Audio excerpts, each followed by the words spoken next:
Hello everyone, मैं M D Yadav और आप देख रहे हैं सूर्योदय सक्सेस पॉइंट। आज के इस क्लास में हम सॉल्व करेंगे कक्षा 8 की जो गणित की कार्य पुस्तिका है उसका आकलन नंबर 7। तो चलिए स्टार्ट करते हैं। फर्स्ट संख्या 368075 में अंक 0 का स्थानीय मान हमेशा 0 ही रहता है, ध्यान रखना है। तो 0 आंसर होगा। कोई सी भी संख्या हो, अगर 0 का स्थानीय मान पूछे तो आपको 0 ही लिखना है। तो इसका आंसर हो गया 0। नेक्स्ट है विस्तारित रूप 20,000 3,80,8 की संख्या होगी। तो 3 लाख है, 20,000 है, 80 और फिर 8 तो 88। 32,000 3,20,088 3,20,088। तो ये आंसर है थर्ड वाला। इसका क्या है आंसर राइट है। नेक्स्ट संख्या 9 करोड़ 9 लाख, 9 को अंकों में लिखे 9 करोड़ 9 लाख। 10,000 वाली संख्या गायब है यहाँ से। सैकड़े वाली संख्या भी नहीं है और दहाई वाली संख्या भी यहाँ पर नहीं है और 9 तो 9 करोड़ 9 लाख 9। अब यहाँ देख लीजिए 9 करोड़ 9 लाख और 9 आंसर है राइट, सेकंड वाला। नेक्स्ट किस संख्या में अंक 5 का स्थानीय मान सर्वाधिक है? सबसे सर्वाधिक 5 का जो स्थानीय मान है वो सर्वाधिक किस में हो सकता है? जहाँ 5 सबसे ज्यादा संख्या पर हो। तो यहाँ पर इसमें तो हो जाएगा 5,000, इसमें हो जाएगा 500, इसमें हो जाएगा 50 और इसके अंदर हो जाएगा 50,000। तो कौन सा वाला ज्यादा है? 50,000 वाला। तो फोर्थ वाला आंसर क्या होगा? इसका राइट होगा। नेक्स्ट खाटू श्याम जी मेले में 3 दिनों में कुल 2 लाख श्रद्धालु आए। कितने लाख आए? 2 लाख श्रद्धालु आए। यदि पहले दिन 90,052, दूसरे दिन 60,390 श्रद्धालु आए तो तीसरे दिन कितना है? दूसरे दिन हो गया, पहला दिन हो गया, तीसरे दिन। सबसे पहला तो हम करेंगे कि जो पहला और दूसरा दिन है उसको प्लस कर लीजिए। पहला दिन और दूसरा दिन। पहला दिन कितना था? 90,052 और दूसरा दिन कितने था? 60,389। अब दोनों को प्लस करना है हमको यहाँ पर। तो 9 में 2 जोड़ा 11 का 1 हासिल 1 लगेगा। 9 में 2 जोड़ा 11 का 1 हासिल 1। 8 और 5 13, 13 में 1 जोड़ा 14 का 4 हासिल 1। 3 और 1 4, 0 और 0 0 और 9 और 6 15।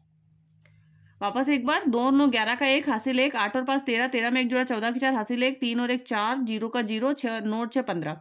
यहाँ आया 1,50,041। ठीक है। अब हमें तीसरा दिन निकालना है कि तीसरे दिन कितने श्रद्धालु आए। तीसरे दिन तो तीसरे दिन के लिए हम क्या करेंगे? कुल में से जो कुल हमारा 2 कितना था? 2 लाख था, उसमें से हम माइनस कर लेंगे कितना? 1,50,041। 1,50,441 माइनस कर लीजिए। इसका आंसर हो जाएगा वही 10 में से 1 गया 9, 9 में से 4 गया 5, 9 में से 4 गया 5, 9 में से 0 गया 9, 9 में से 5 गया 4। तो क्या आएगा? 49,559। आंसर क्या है? 49,559। नेक्स्ट है इसका एक पुस्तक विक्रेता ने 25 रुपए प्रति अभ्यास पुस्तिका की दर से 360 अभ्यास पुस्तिकाएं और 46 रुपए प्रति पुस्तिका की दर से 135 पुस्तकें खरीदी। उसने इनके लिए 15,000 रुपए नकद दिए। तो बताओ अब उसे कितनी राशि देनी शेष रह गई है? सबसे पहले तो 25 रुपए की कितनी? 25 रुपए प्रति अभ्यास पुस्तिका 360। तो हम करेंगे 360 को 25 से गुणा। ठीक है, पहला तो ये हुआ हमारा। नेक्स्ट 46 रुपए प्रति पुस्तक की दर से 135। तो 135 को हम करेंगे 46 से गुणा, दोनों हो जाएगा। दोनों का जो आंसर आया उनको प्लस करके 15,000 उसमें और क्या कर बताओ अब उसे कितनी राशि देनी पड़ेगी? तो 15,000 उसे माइनस कर लेंगे। जो भी इनका टोटल आएगा गुणा करने के बाद उसमें से हमें 15,000 क्या करना है? माइनस करना है। 360 को 25 से हम गुणा करेंगे तो कितना आ जाएगा? 9,000। कितना आएगा? 9,000। और 135 को हम 46 से करेंगे गुणा, तो हमारे पास आएगा 6210। कितना आएगा? 6210। अब प्लस कर लीजिए, 0 1 2 9 और 6 कितना हो गया? 15। कितना हो गया? 15। अब कुल कितने पैसे हुए? 15,210। अब और राशि कितनी देनी शेष है? राशि देनी शेष है 15,210 में से माइनस करना है 15,000। 0 का 0, 1 का 1, 2 का 2 और 15 में से 15 गया 0। तो कितना आंसर है? 210 रुपए। और कितना देना बाकी है? 210 रुपए। नेक्स्ट, यदि 8,750 रुपए 5 पंखे खरीदे जा सकते हैं तो एक पंखे का मूल्य क्या होगा?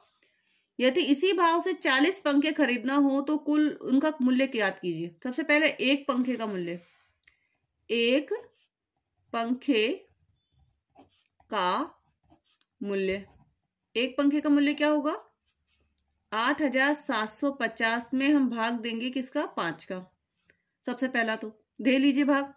5 एकम 5, बचेगा 3, 5 सत्ते 35, बचेगा 2, 5 में 25 और 0 ऐसा कैसा, मतलब 1750 रुपए।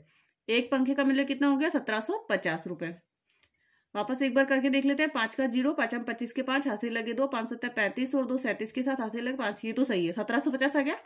नेक्स्ट, 40 पंखों का मूल्य, 40 पंखों का मूल्य। अब 40 का मूल्य तो 1750 को आपको गुणा करना है 40 से। तो 2 0 है दोनों में, वो तो लगा दिए। 4 पंजे 20 का 0, हासिल फिर 2 लगेगा। 4 सत्ता 28, 28 में 2 जोड़ लीजिए। 4 सत्ता 28, 28 में 2 जोड़े 30 का 0, हासिल 3। 4 एकम 4, 4 और 3 कितना हो जाएगा? 4 एकम 4, 4 में 3 जोड़ लीजिए आप। अब 4 में 3 जोड़ेंगे तो 7। वापस एक बार गुणा कर लेते हैं।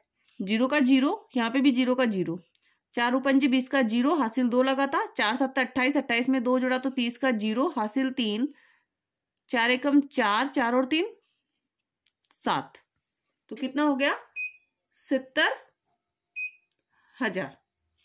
नेक्स्ट, 3 किलो बेसन में 66 लड्डू बनते हैं तो 32 किलो बेसन में इसी प्रकार के कितने लड्डू बनेंगे?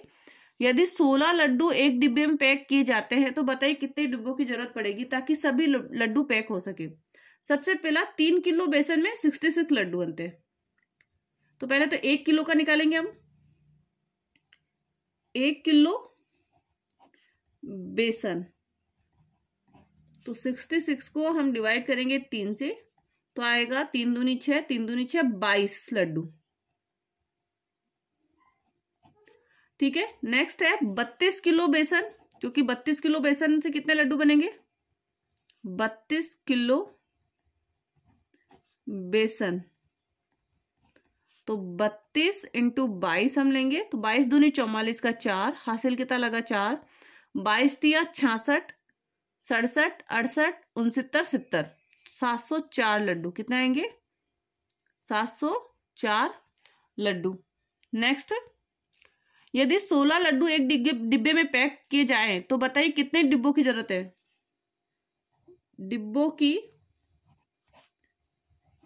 संख्या, अब डिब्बों की संख्या है 704 में हम भाग देंगे 16 का, तो 16 एकम 16, 16 दूनी 32, 16 ती 48, 16 ती 48, बचेगा कितना? 16 ती 48, तो यहाँ पे बच रहा है हमारा 16 ती 48, 16 चौक 64 आएगा। यहाँ पर कितना आएगा? 16 चौक 64।